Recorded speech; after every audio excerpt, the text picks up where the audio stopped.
তোমরা যদি সাপোর্ট না করো তাহলে কিভাবে গ্রো করবে বলো? এখান থেকে তোমরা একটা জিনিস চেক করো, এখান থেকে আমার একটা ভিডিও এখান থেকে 114 ভিউ, 5 ভিউ, এখান থেকে 6টা ভিউ, তো এরকম করে ভিউ আসতে আছে খুবই কম, কিন্তু এই চ্যানেলটা কিন্তু অনেক বড় হয়ে গেছে, কিন্তু এখন পর্যন্ত আমি গ্রো করতে পারিনি। এখান থেকে 236টা সাবস্ক্রাইব হয়ে গেছে, তো সাবস্ক্রাইব বেশ ঠিক আছে, কিন্তু এখান থেকে মানে আমার চ্যানেলের ভিউটা এতটাই কম, তোমরা মানে কি বলবো, যেটা আমি বলতে পারতেছি না, মানে বুশ অনেক কম মিলতেছে, যেটা আমি বলতে কিভাবে বলবো সেটা আমি বুঝতে পারতেছি না। এখান থেকে আমি তোমাদের অ্যানালিটিক্স যদি দেখাই দিই, হ্যাঁ, লাস্ট 48 ঘন্টা এখান থেকে 24টা ভিউ এসে গেছে।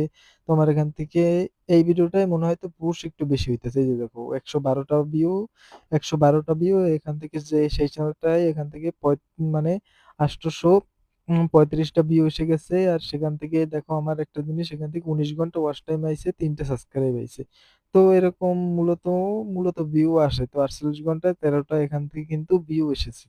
তো এই ভিডিওটাই মনে হয় একটু সব থেকে বেশি আমার চ্যানেলের বয়সে মনে হয় লাস্ট 90 ডেজ তোমাদের দেখাই দিই, 90 দিন এখান থেকে 580, মানে এখান থেকে 584টা, 500 মানে সামথিং 500, মানে দুটো ভিডিওই আমার সব থেকে বেশি ভিউ এসেছে। আর যদি আমার 365 দিনে যাই তাহলে এই একটা জিনিস, এই একটা ভিডিওতে সব থেকে বেশি ভিউ এসেছে 1000, মানে 1000, 1000ই ভিউ এখান থেকে টোটাল, মানে ভিডিওটায় 1000 ভিউ এসেছে, 1088টা ভিউ, মানে এখান থেকে 365 দিনে আমার এসেছে এই টপ, আমার চ্যানেলের সব থেকে যেটা বেশি ভিউ সেটাই হলো এই ভিডিওটা।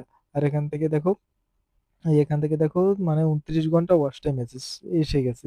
তো আমার ভিডিও যদি এরকম সামথিং চলতো 1000 ভিউ, তাহলে মোটামুটি একটু ভালো হইতো। তো খুবই কম, 365 দিনে আমার চ্যানেলের অ্যাভারেজ ভিউ থেকে দুইটা ভিডিও সব থেকে মানে ভিউ বেশি। আর তোমরা যদি সাপোর্ট করো আশা করি, তাহলে কিন্তু আমার চ্যানেল অবশ্যই গ্রো করবে। তার জন্য কি করতে হবে, তোমাদের চ্যানেলটা এখন এখনই সাবস্ক্রাইব করে নিতে হবে, বুঝতে পারতেছো? তো দেখি তোমরা কে কে আমার পাশে থাকো, তো অবশ্যই সাবস্ক্রাইব নাও চ্যানেল এখনই।